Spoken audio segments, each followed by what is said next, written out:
Shalom, dimanapun kau berada, puji Tuhan, jumpa lagi dalam kasih Kristus.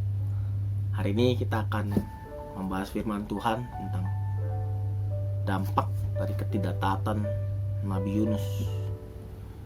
Seringkali banyak orang dipanggil dalam panggilan ilahi, tapi tidak mau melakukan kehendak Tuhan, sehingga mengakibatkan banyak orang yang mengalami hukuman dari Tuhan. Akan tetapi Tuhan tidak pernah salah memilih orang untuk menjalankan firman-Nya. Nah, saya tidak tahu apapun yang Bapak Ibu sedang alami, tapi saya percaya setiap orang yang mengenal Yesus itu dipanggil. Untuk apa? Untuk mengabarkan kabar baik. Hari ini ada kabar sukacita, di mana kita belajar dari suatu tokoh, seorang yang namanya Yunus. Ketika Tuhan panggil, awalnya dia tidak taat. Nah, kita akan bahas dari sisi ini, Bapak Ibu. Ketidaktaatan Yunus, apa dampaknya buat Yunus dan orang lain? Sebelum kita mulai, kita berdoa. Tuhan Yesus, terima kasih. Kami butuh firman-Mu. Berbicaralah, dan kami minta Allah Roh Kudus ajari kami, beri kami pengertian supaya kami lebih dalam lagi belajar mengikuti firman-Mu, dan kami akan melihat keajaiban dari firman-Mu ketika kami menjalankannya. Dalam nama Yesus Kristus, penebus juru selamat yang hidup. Amin. Mari kita buka di dalam Yunus 1. Kita baca ya. Yang pertama, datanglah firman Tuhan kepada Yunus bin Amitai demikian: bangunlah, pergilah ke Niniwe, kota yang besar, serukanlah kepada mereka, karena kejahatan mereka telah sampai kepadaku. Ayat ketiga, tetapi Yunus bersiap untuk melarikan diri ke Tarsis, jauh dari hadapan Tuhan. Ia pergi ke Yafu dan mendapat di sana sebuah kapal yang akan berangkat ke Tarsis. Ia membayar biaya perjalanan, lalu naik kapal itu untuk berjalan bersama-sama dengan mereka ke Tarsis, jauh dari hadapan Tuhan. Ayat 4, tetapi Tuhan menurunkan angin ribut, lalu terjadilah badai besar, sehingga kapal itu hampir terpukul hancur. Ayat kelima, awak kapal itu menjadi takut, masing-masing berteriak-teriak kepada Allah yang mereka membuang ke dalam laut segala muatan kapal itu untuk meringankannya. Tetapi itu Yunus telah turun ke dalam ruang kapal yang paling bawah dan berbaring di situ, lalu tidur dengan nyenyak. Ayat 6, datanglah nahkoda mendapatkannya sambil berkata, bagaimana mungkin engkau tidur nyenyak?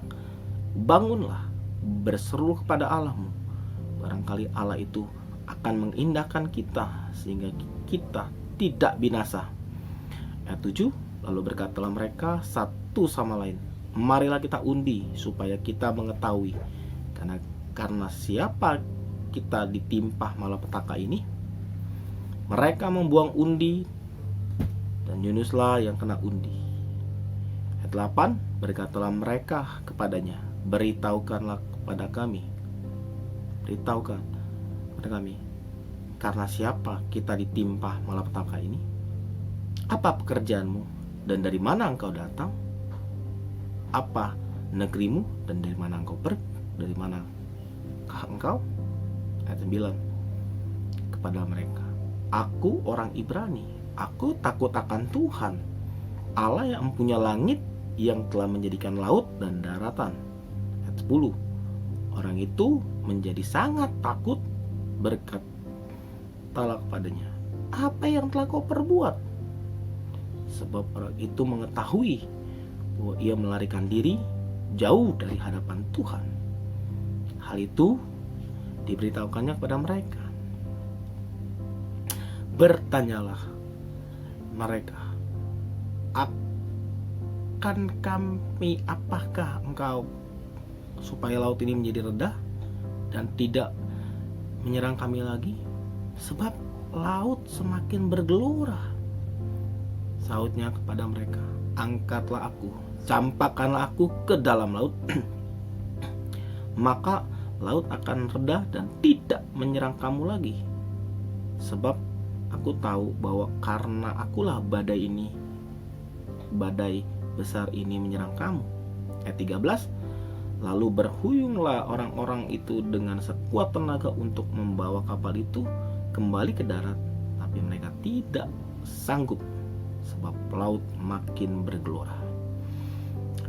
Lalu berserulah mereka kepada Tuhan, katanya, ya Tuhan, janganlah kiranya engkau biarkan kami binasa karena nyawa orang ini, dan janganlah engkau tanggungkan kepada kami darah orang yang tidak bersalah, sebab engkau Tuhan yang telah berbuat seperti yang kau kehendaki. Ayat 15, kemudian mereka mengangkat Yunus lalu mencampakkannya ke dalam laut, lalu laut berhenti mengamuk. Ayat 16, orang-orang itu menjadi sangat takut kepada Tuhan, lalu mereka mempersembahkan korban sembelihan bagi Tuhan serta mengikrarkan ajar. Maka atas penentuan Tuhan datanglah seekor ikan besar menelan Yunus, dan Yunus tinggal dalam perut ikan 3 hari 3 malam lamanya. Dari ayat ini kita melihat, Bapak Ibu, ada seorang nabi yang namanya Yunus. Orang takut akan Tuhan. Ketika itu dia mendengar suara Tuhan. Supaya apa? Berseru kepada kota Niniwe, bertobat, bertobat, bertobat. Kenapa? Karena Tuhan akan menghancurkan kota itu. Kita melihat ya, di ayat yang ketiga, apa yang dikerjakan Yunus? Tetapi Yunus bersiap untuk melarikan diri. Orang yang mengerti firman Allah dan dia berlari dari kehendak Allah atau firman Tuhan, orang itu akan terus dikejar oleh firman. Di sini kita melihat ketidaktaatan yang pertama Yunus. Dia tidak mau melakukan apa yang Tuhan perintahkan. Di sini kita lihat ayat kedua. Kota Niniwe ini menggambarkan bagaimana suatu kota yang besar, tapi tingkat kejahatannya tinggi, Bapak Ibu. Karena sampai ke hadapan Tuhan. Kita lihat ya, di Jakarta atau di kota-kota besar, berapa banyak kejahatan, di mana di situ terjadi kekerasan, terjadi pelecehan seksual, penjualan orang. Kita lihat di kota-kota besar, seks bebas, narkoba. Ketika dosa-dosa yang Tuhan tidak, ketika dosa-dosa ini udah naik di hadapan Tuhan, perhatiin baik-baik, kota tersebut pasti akan dihukum. Sebelum kota itu dihukum, pasti Tuhan akan mengutus seseorang atau hamba-hambanya untuk apa? Memohon belas kasihan. Niniwe, Tuhan udah tentukan akan dihancurkan. Kenapa? Karena akibat dari kejahatannya. Tetapi ketika seorang yang namanya Yunus, Tuhan telah pilih, dia takut akan Tuhan, dia tidak mau ikut. Ketidaktaatan Yunus yang pertama, dia nggak mau ikut. Kenapa? Karena dia takut. Takut apa? orang menolak apa yang diucapkannya. Ketika dia mulai tidak melakukan apa yang Tuhan suruh, tindakan kedua, ketidaktaatannya, dia melangkah ke arah yang salah. Di sini dijelaskan ayat 3, Yunus bersiap melarikan diri. Dia tidak melakukan apa yang Tuhan mau. Yang kedua, Yunus menjauh dari hadapan Tuhan ke Yafo untuk mendapatkan suatu kapal dan berangkat ke Tarsis. Dia mau berlari dari panggilannya, berlari dari kehendak Allah. Berapa banyak Bapak Ibu kita telah ngerti firman Tuhan, tapi kita tidak mau menjalankan. Mungkin kita juga seperti Yunus, tidak taat. Mungkin juga kita juga seperti orang-orang yang hanya mementingkan dirinya. Buat apa saya beritakan kabar Injil? Toh mereka berbuat jahat. Injil itu Bapak Ibu, itu yang akan memerdekakan orang. Kalau Bapak Ibu tidak beritakan kabar sukacita, mereka akan tidak bisa dilepaskan dari namanya ketamakan dunia. Injil itu akan menegur manusia untuk dosa, tapi tidak membinasakan. Karena di dalam kuasa firman Tuhan itu ada kemerdekaan. Dibukakan segala sesuatu yang tersembunyi. Nah, yang pertama, Yunus itu melarikan diri.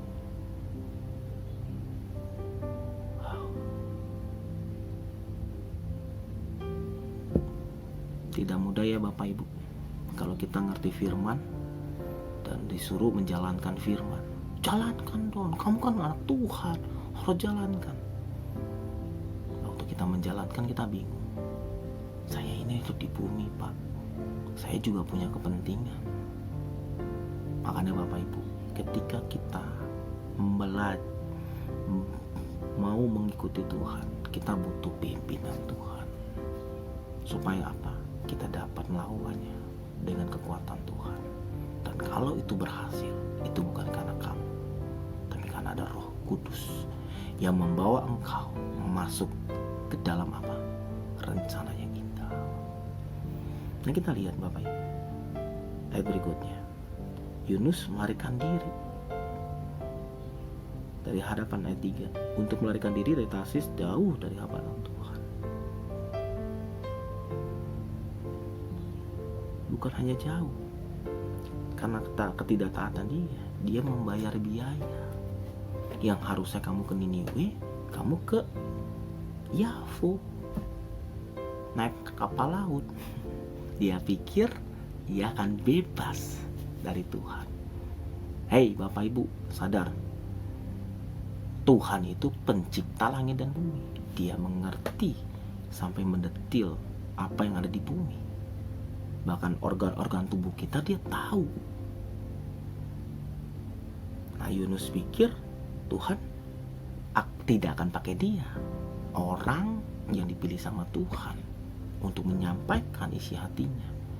Ketika dia kabur, ketidaktaannya akan membuat dampak. Buat siapa? Buat dirinya sendiri dan sekelilingnya. Kita lihat Bapak Ibu, akibat ketidaktaatnya dia, Yunus melarikan diri. Lalu naik kapal itu, ayat 3, kapal itu untuk berlayar bersama-sama dengan mereka ke Tarsis, jauh dari hadapan Tuhan. Perhatiin ayat 4. Tetapi perhatiin, Tuhan menurunkan angin ribut ke laut. Lalu terjadilah badai besar sehingga kapal itu hampir terpukul hancur. Bayangin, ketika engkau berlari dan tidak mau taat, keadaanmu tidak lebih baik. Sepertinya kamu lari, wah ini aman. Yunus pikir naik kapal laut dia nyebrang aman, wah selamat. Dia bisa tidur Bapak Ibu di kapal ini. Ya, tapi Tuhan tidak pernah buta Karena Yunus sanggup melakukan perintahnya Tuhan. Di sini kita lihat apa yang terjadi waktu dia naik kapal laut. Lalu Tuhan perintahin angin. Badai besar terjadi. Karena ketidaktaatan Yunus mulai terjadi masalah. Wah, dia tidur dengan tenang. Di sini dijelaskan ya, Yunus tidur. Ayat kelima. Tetapi Yunus telah turun ke dalam ruangan kapal paling bawah dan berbaring di situ lalu tidur dengan nyenyak. Happy. Aduh, aku telah bebas. Biarin aja Tuhan pakai yang lain. Dia happy.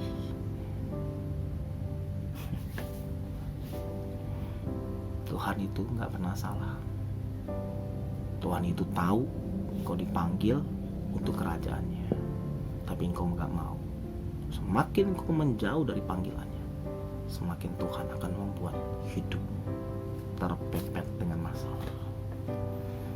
Yunus tidur, tapi yang berdampak adalah orang-orang yang tidak tidur di kapal. Angin topan melanda kapal itu. Di sini ditulis ayat 4, hampir-hampir terpukul hancur. Bayangin, di tengah laut penuh dengan gelombang, tiba-tiba ada angin besar, badai. Itu mengerikan Bapak Ibu. Di laut itu tuh tidak bisa ada yang nyelamatin. Kenapa? Tidak bisa pegangan ketika nggak punya kapal laut. Ketika angin itu terlalu besar, dia tinggal tunggu waktu aja ambruk. Bayangin, karena dampak ketidaktaatan Yunus, semua orang kena akibatnya. Kita lihat ya ayat yang kelima. Apa yang terjadi? Awak kapal itu menjadi takut. Orang yang ada di kapal itu ingin senang, tapi ketika Yunus masuk, orang yang tidak mulai taat, semuanya jadi berantakan, jadi takut. Wah, mati saya. Harusnya di kota sono saya bisa bergembira, di sana saya bisa bersuka cita, saya bisa mungkin ketemu saudara, mungkin mereka di Tarsis itu mereka ingin bersendal gurau, mungkin mereka akan menghasilkan uang yang lebih banyak. Tetapi di tengah jalan, karena ada seorang Yunus yang tidak taat masuk, awak kapalnya juga ini orang yang mungkin profesional, biasa berlaut, tapi dia bingung, kok ada ya seperti tiba-tiba ada angin yang begitu sampai dia tidak bisa mengendalikan. Bayangin, sampai dia apa ya, yang di dalam itu dia teriak-teriak kepada Tuhannya. Dia ini Allahnya kecil, dia menyembah. Semua orang yang ada di situ tuh dia berkata, Tuhan bukan Tuhan yang maha kuasa, bukan Tuhan yang mencipta langit bumi. Apakah Tuhan diam dengar doa mereka? Tidak. Tuhan tertuju dengan Yunus. Kamu tidur, semua makin dikoncangin. Wah. Ketika masalah badai besar mulai terjadi dalam hidupmu, ingat, berdiam dirilah. Apakah ada salah?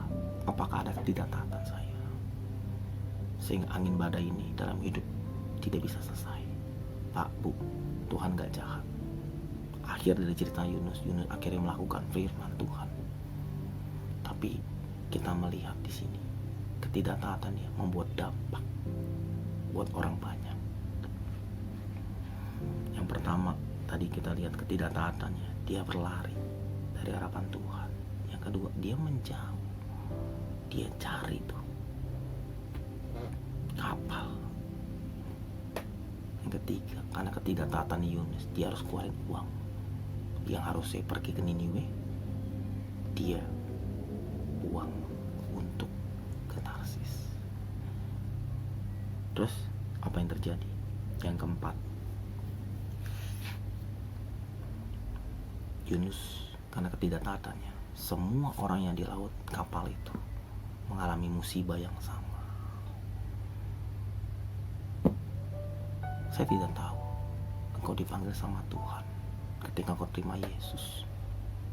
Hidupmu mungkin awal-awal begitu sukacita, ketika mulai punya masalah. Masih ingatkah engkau sama firman Tuhan? Masihkah engkau ingin kembali pada masa lalumu yang jahat? Sesungguhnya firman Tuhan ini membawa engkau pada arah yang benar. Tapi kenapa engkau tidak mau melakukannya? Karena logika kita bicara tentang apa? Keinginan mata, keinginan daging, gangguan hidup. Alkitab bilang semua adalah hal-hal yang menentang pengenalan akan Tuhan. Yunus di sini dijelaskan orang yang takut Tuhan. Di ayat yang ke-8, 9. Lalu mereka berkata, dari Yunus ngomong gini sama orang itu, aku tak takut akan Tuhan Allah yang punya langit semesta, yang telah menjadikan laut dan daratan. Bayangin, wow, ternyata ada orang yang takut sama Tuhan ada di kapal kita. Dampaknya tidak langsung ke kita, mungkin ke sekeliling yang kita naiki.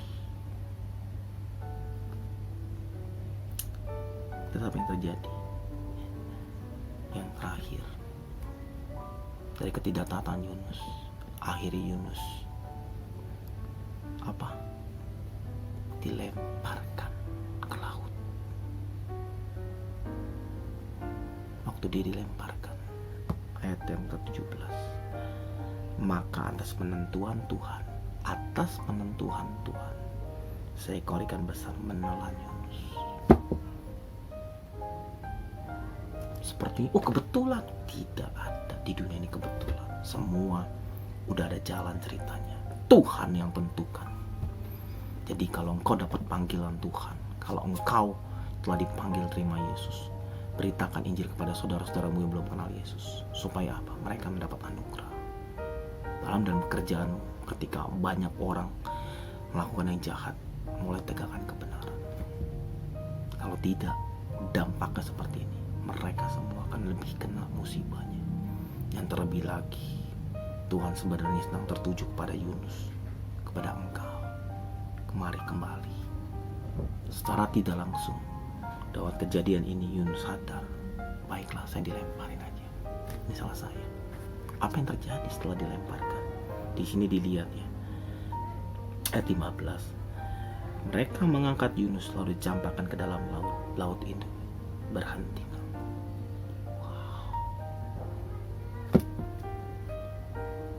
Masalah yang semua orang alami di kapal itu tiba-tiba selesai.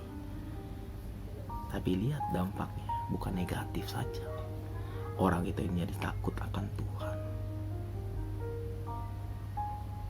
Lalu mereka mempersembahkan kepada Tuhan. Ketidaksetiaan Yunus juga membawa dampak yang positif. Orang-orang yang di kapal itu jadi kagum sama Tuhan Yunus. Hebat ya. Minta ampun sama Tuhan. Karena orang yang mengalami badai itu udah pasti risikonya meninggal Bapak Ibu. Angin badai nggak ada lagi. Kalau di darat mungkin ketika Anda punya eleng masih bisa Bapak Ibu disetir, karena masih bisa ada pijakan. Tapi kalau di laut tidak. Kalau di udara apalagi.